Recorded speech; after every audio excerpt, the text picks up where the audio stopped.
Bana mtazamaji, jina langu ni Official Rose D. Karibu sana tuzichakate taarifa za udaku ambazo zimeweza kujiri kupitia Bao Media. Usiache kusubscribe, kushare, kulike na kucomment. Na tunazama pale usafini tuangazie taarifa ambako kauli ya Diva kuhusu marehemu Dida yazua gumzo. Kumbe Dida alikuwa nyoka bwana. Wanawake hawapendani, iko hivyo. Sasa mambo mikaje? Karibu sana katika ulimwengu wa burudani na mitandao ya kijamii nchini Tanzania. Tena imetokea kisa kinachovutia hisia na kuwafanya mashabiki wengi kushangaa. Mwanadada Diva the Boss ameibua gumzo kubwa baada ya kudai kuwa marehemu Dida alikuwa nyoka na kutoa madai yanayohusu uhusiano wao wa zamani. Kulingana na chapisho ambalo lilitolewa na ukurasa wa Zihinti, Diva alisema kuwa Dida alikuwa na tabia kutokuwa mwaminifu na alikuwa na siri nyingi ambazo zilikuwa na madhara kwa wengine. Na anasema kuwa Dida alikuwa akificha mambo mengi sana na alikuwa na tabia kuwahadaa watu wake wa karibu. Hata hivyo, madai haya yameibuka wakati ambapo Dida anadaiwa kuwa amefariki dunia, jambo ambalo limefanya wengi kuhoji kama ni sahihi kumzungumzia mtu ambaye amekwisha kufariki kwa maneno makali hivyo. Bana, katika nukuu anasema kuwa hakujua tabia ya Dida mpaka pale alipofariki. Yote kwa yote anamtakia apumzike kwa amani alipo, inasomeka katika chapisho hilo. Na hata hivyo, swali kubwa linalozungumzwa na wengi ni je, ni sahihi kumtuhumu mtu kwa mambo mabaya wakati yuko mahali hapana tena?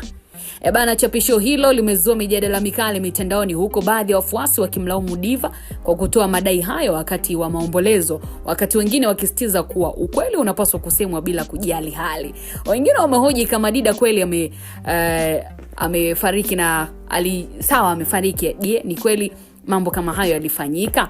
Bana, hali hii inaonyesha jinsi mitandao ya kijamii inavyoweza kugeuza masuala ya kibinafsi kuwa gumzo la taifa kwa muda mfupi. Katika tasnia ya burudani, mahusiano yanavunjika mara nyingi huishia na kashfa na madai ya kila aina, hasa pale ambapo mtu mmoja anapata nafasi ya kusema hadharani. Right now kuna taarifa rasmi kutoka kwa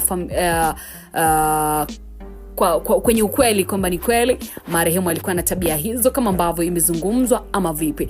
Bana, mtazamaji wa Bao Media, mambo yako namna hiyo.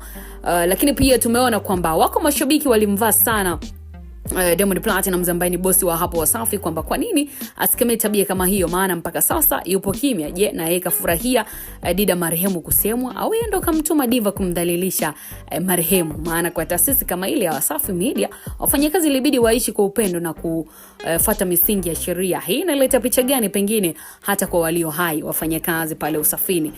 Ni wanahisi tu kwamba ikatokea siku hawapo tena mambo yatakuwa yale yale tu, watasema. So kiukweli si vizuri. Hizi ni kauli za wadau kufuatia hili la Diva kuzungumza kauli mbaya kuhusiana na marehemu Dida. Sijui kwamba Diva anajikutaga nani yule mwanamama au anahisi hata kufa. Lakini pia haya ni maswali ya mashabiki na wadau mbalimbali. Maoni yako katika hilo, mtazamaji wa Bao Media?